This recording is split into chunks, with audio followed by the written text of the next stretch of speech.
like So look at the Dachi. videos on the foreign policy, and the president allowed me to put a little bit of my opinion. So ang stand namin doon, during that time, and this is where I'll start my questions, SOG, is that lahat ng mali iimbestigahan. So the only way that President Duterte will have a chance to show na walang systematic culling of addicts, extrajudicial killing, walang crime against is individual, one-on-one investigation. What confused everything during that time? First, meron po kasing issuance ang sila Secretary de Lima noon. Ni-redefine nila yung extrajudicial killing. AO 35.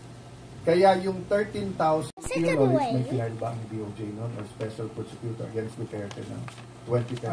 I have no idea. Yeah. Can you double check? I will double check. Yeah, okay. Sa pagkalam ko po, sir, wala. Okay. Ang point ko is that either wala siyang kaso, meaning wala siyang ebidensya, because if she had, why didn't she file it? During the time na siya nakaupo, na walang poder si Mayor Duterte. Okay. Fast forward, 2016, September pa lang, so June 30 kami naging senador, siya, I was an incumbent noon.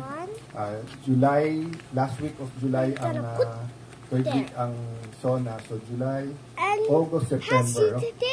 Wala pang nangyayari. I don't agree, but sabi mo walang mangyayari kasi panahon ni President Duterte yon. So again, fast forward, no? From 2022, June 30, when President Marcos took over the Marcos administration to present, do you know of cases filed against President Duterte, whether it's murder or crimes against in the Philippines? I think Senator Sonny Trillanes filed cases. Okay. So, but this went to the office of the Prosecutor General, who immediately forwarded the said cases without going to my office to the Ombudsman. And there, it's already just locked in there already. The last one. So as we're discussing naman SOJ, this is factual lang naman, di ba? May case ba wala? We're not making judgments dun sa cases. Because, but ang point ko kasi, kung walang case, It's big, Dachi. bakit? Kasi kung walang ebidensya, And you're done. no point for ICC